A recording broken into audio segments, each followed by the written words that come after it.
Peace I leave with you. My peace I give you. I do not give to you as the world gives. Do not let your hearts be troubled, and do not be afraid. My name is Alonzo.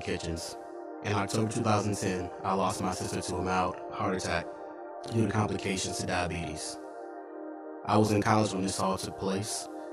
It was about my sophomore year when all this happened.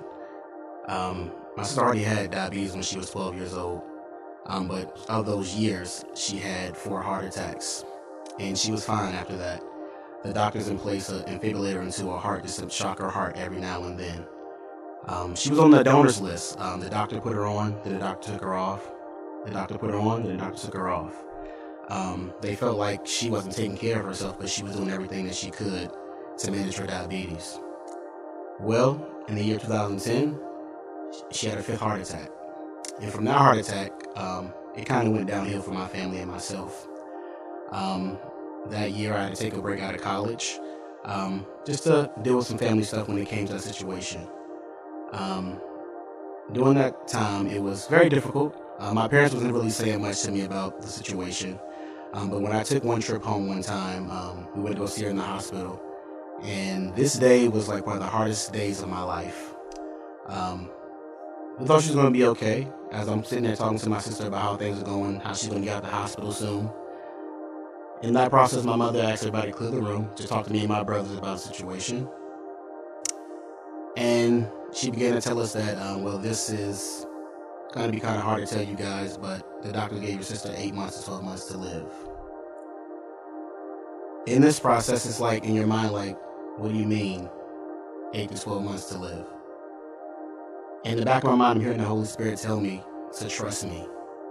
And I'm just like, okay, trust you? What do you mean? I don't understand what's going on.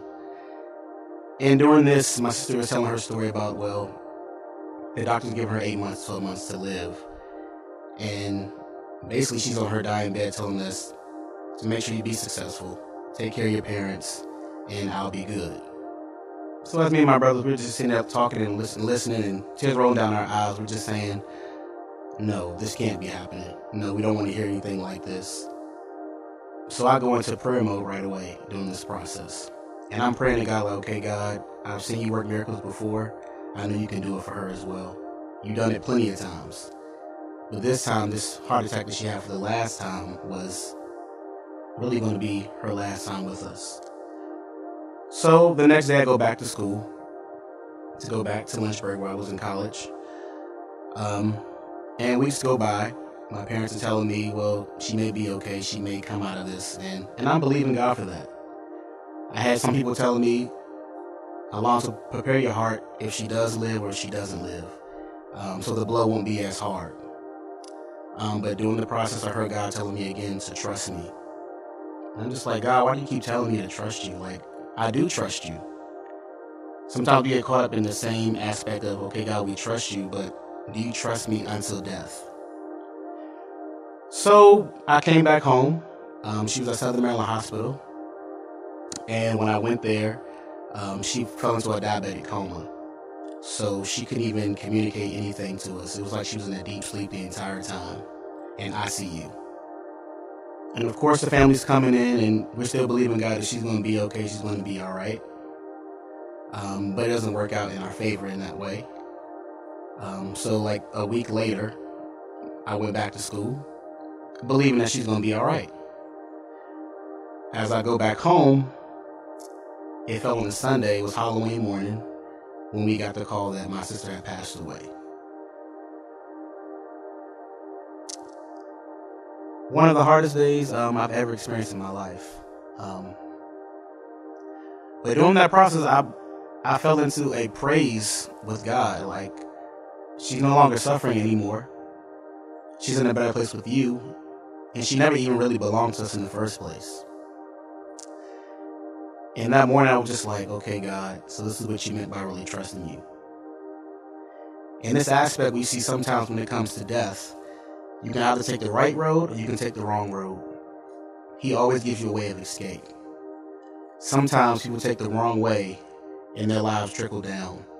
And I chose to follow him in the right direction. So that morning I went to church because I'm like, I can't stay home and sulk in this depression that my sister was gone, even though it hurts. But to God be the glory. You have to trust him no matter what.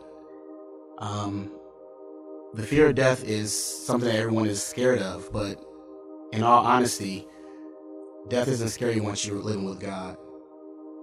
So,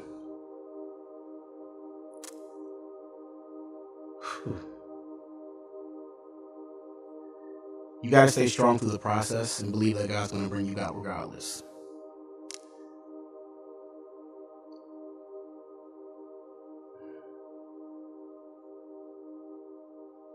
And trust him along the way. My name is Alonzo Kitchens, and I have no reason to fear.